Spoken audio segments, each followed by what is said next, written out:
examining these cores, he can tell whether, again, he's on the track of something that's likely to have an oil formation. Now, let me set up a special problem for you, Howard. We have one of these anticlines. We know there's oil there because we've sent a test drilling down, and we're all ready now to start production. How can we control the production? We just happen to have another model here, Earl, that'll illustrate that. Good. You'll recall that we mentioned earlier this geologic formation known as an anticline. If you'll just imagine that we have sliced right down through one of these, through the middle, this is the representation of the model. Actually, this model was prepared by the Richfield Oil Company, and it's through their courtesy that we are able to use it this evening. It will illustrate how an oil field actually works. Down below here in the bottom is a formation that has salt water in it. Here is the oil sand. You'll notice the darker color showing the presence of oil. And up at the top, this clear section, a very important part, is where the gas is accumulated. That's called the gas cap. Well, gas, of course, would normally be in solution with the oil, so this must be the excess above that. Yes, and it's a very important thing because the pressure exerted by this gas cap forces the oil down in this direction and up an oil well. And this represents the oil well that we have, and we're going to demonstrate how it actually flows. I think we can also show that with a bottle of this type of Excelsior water. The carbon dioxide in here, notice what happens. You press on it, and out comes the liquid forced out by the gas. The principle is exactly the same, Earl, and if I open up this well, which has been drilled into the oil sand, I think you'll see it start flowing. You'll also notice several other things. You'll notice that the oil level is dropping here as the gas pressure works in this direction and forces the oil on up the well. Now, this would go on for some little time, Earl, until the pressure in the gas cap were depleted.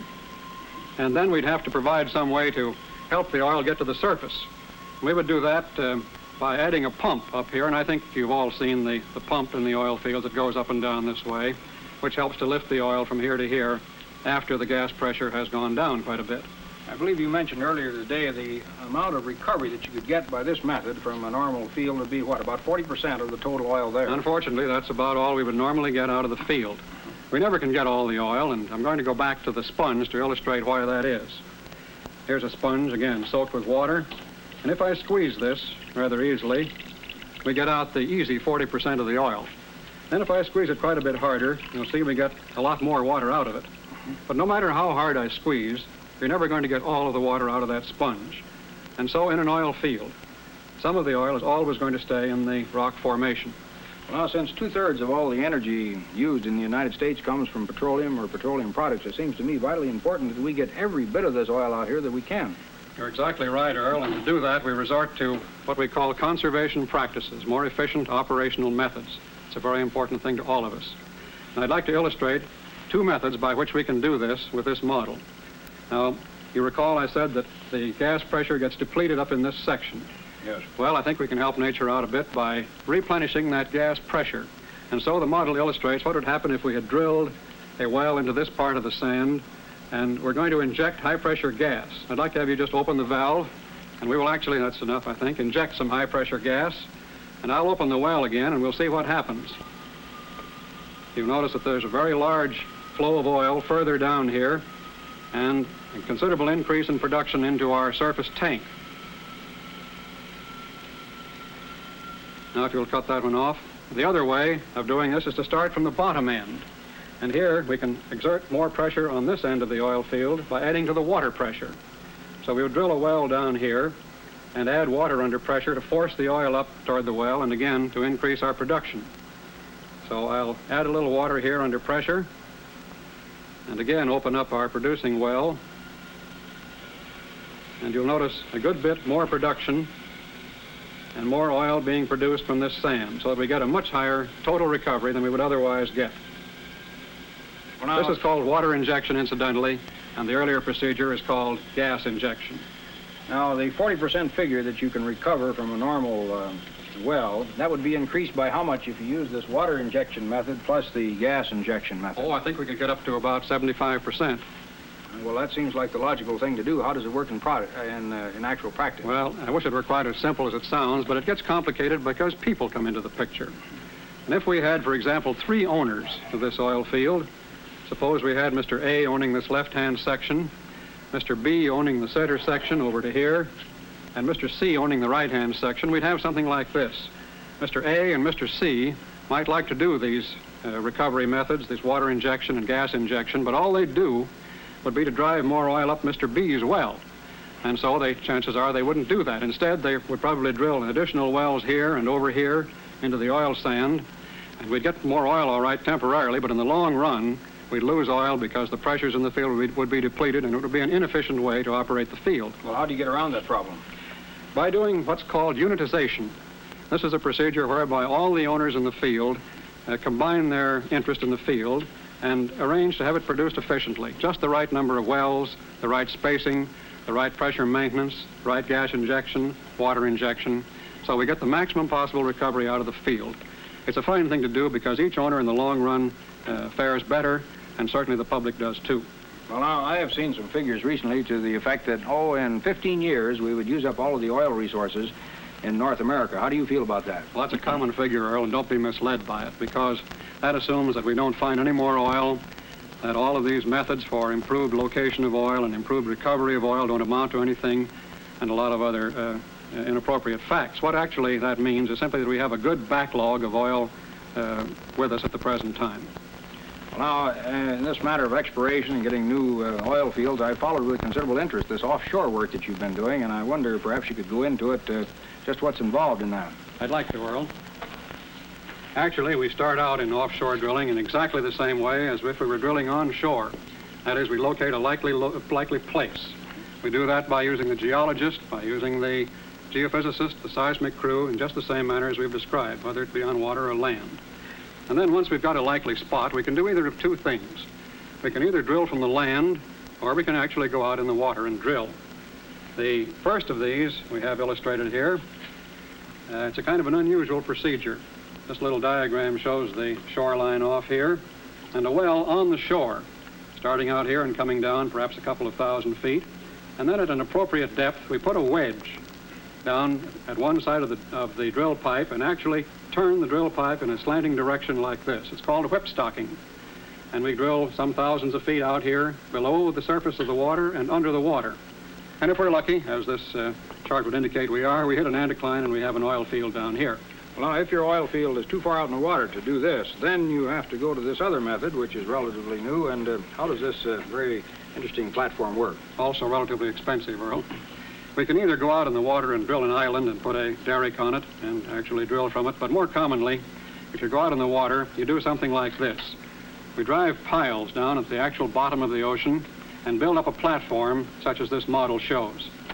The water level might be about here, 50 or 60 feet to the platform to allow the waves to break under the platform. Incidentally, we can only go into water about 100 feet deep by using this sort of a method. And on top of the platform, we have a derrick of the same kind we've described. We have the usual things around the bottom of the derrick, the drill pipe, crew's quarters over here, and then to really make it modern, we've shown a helicopter to take the crew to and from their shore quarters. Well, I'd like to ask you one thing now, Howard. How is this going to increase our available supply of petroleum? Well, we are sure that it will, Earl, because we know there's a lot of oil offshore. But it's going to come a little bit hard. As I mentioned, it's expensive to do this. We don't know how much oil we can find, but I'm sure we'll find quite a little bit. But I think the combination of things like this, exploration in new places around the world, improved scientific tools for finding oil, better recovery methods, all of these things are going to combine to ensure that we have a good backlog of oil for a great many years. And so don't worry about this 15-year period, Earl. We're going to be using a lot more oil by then, but I'm sure this oil industry of ours is going to be able to keep pace with it and keep a good reserve. Well, that certainly is a very, very reassuring note. And Mr. Howard Vesper, I want to thank you for coming to Science in Action to tell us about the problems in the oil field. Thank you, Earl. I've enjoyed it. Now, I'll be back in just a moment with the Animal of the Week.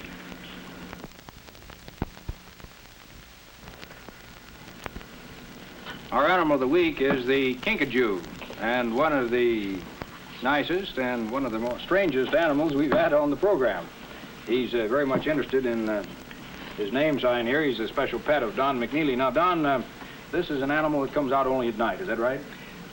Strictly nocturnal, Doctor, and strictly arboreal, which means, of course, that he stays in the trees his whole life. Perhaps you could pick him up by this tail as you were demonstrating a little bit earlier. Yes, this is unusual for a member of the raccoon family.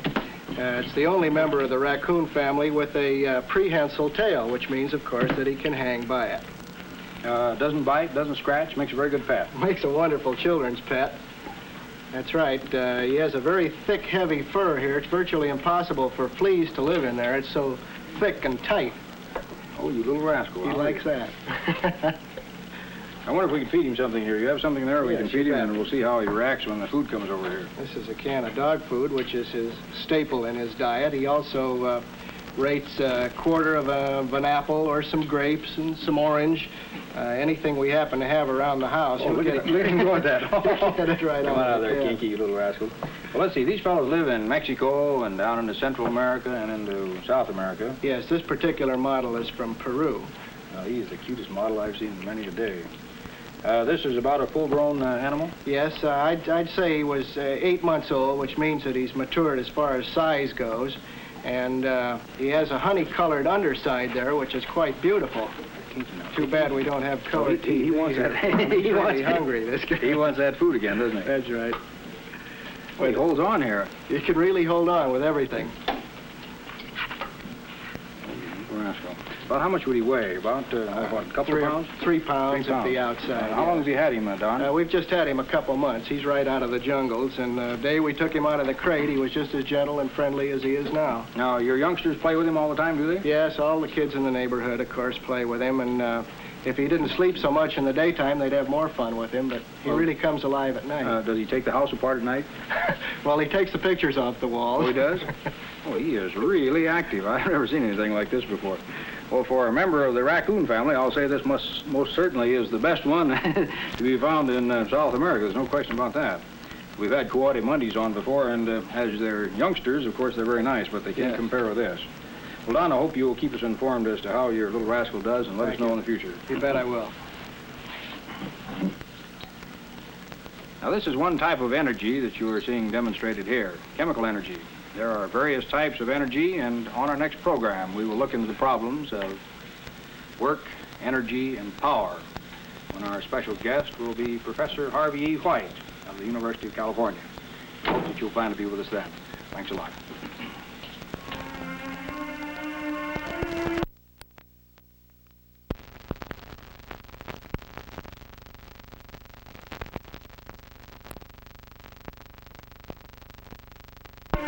You have just seen another in the fascinating television series, Science in Action. Science in Action is produced by the California Academy of Sciences under the supervision of its director, Dr. Robert C. Miller.